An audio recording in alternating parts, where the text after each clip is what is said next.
Like mega family అంతా down లో ఉన్న టైంలో చరణ్ మగధీర నాయక్ రచ్చ వంటి సినిమాలు ఎలా అయితే ఇచ్చాడో పవన్ కళ్యాణ్ అండ్ చిరంజీవి కంబ్యాక్ లకి అవి ఏ విధంగా హెల్ప్ అయ్యాయో మనమైతే క్లియర్ గా చూసాం. అలానే నందమూరి ఫ్యామిలీ డౌన్ లో ఉన్నప్పుడు ఎన్టీఆర్ ఇచ్చిన బ్యాక్ టు బ్యాక్ హిట్స్ తర్వాత కళ్యాణ్ రామ్ బాలయ్య ఫామ్ లోకి రావడానికి చాలా హెల్ప్ అయ్యాయి. బ్యాక్గ్రౌండ్ లేని హీరో బ్యాక్గ్రౌండ్ ఉన్న హీరో కంబ్యాక్ అవడానికి చాలా డిఫరెన్స్ ఉంటుంది. ఫర్ ఎగ్జాంపుల్ రవితేజ నాని సినిమాలు బ్యాక్ టు బ్యాక్ ఫెయిల్యూర్ అయ్యాయంటే కంబ్యాక్ ఇచ్చినప్పుడు వచ్చే కలెక్షన్స్ ప్రీవియస్ సినిమాలనే వస్తాయి తప్ప ప్రెజెంట్ ఫామ్ లో ఉన్న హీరోల రేంజ్ లో అయితే రావు. బట్ బ్యాక్గ్రౌండ్ ఉన్న హీరో కంబ్యాక్ ఇచ్చాడంటే ఆ కలెక్షన్స్ ఖచ్చితంగా ఎక్కువగా ఉంటాయి. అలా అక్కినేని ఫ్యామిలీ థర్డ్ జనరేషన్ లో ఎవరు కూడా ఆ పుష్ ని ఇవ్వలేకపోయారు, ఒక్క చైతన్య తప్ప.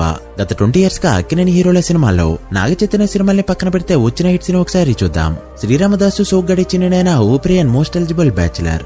బట్ నాగ చైతన్య కెరీర్ ని గమనిస్తే ఏమై చేసేవే 100% లవ్ తడాక, మనం Premam Rarandoi Veduka Chuddam, Majili love story, Venky Mama, Bangarraju and recent గా తండేల్ ఫిల్మ్. థర్డ్ జనరేషన్ లో ఎంతవరకు పుష్ అవ్వాలో అంతవరకు చైతన్య అయితే ఇచ్చాడు. బట్ నాగార్జున అఖిల్ కి పడాల్సిన టైంలో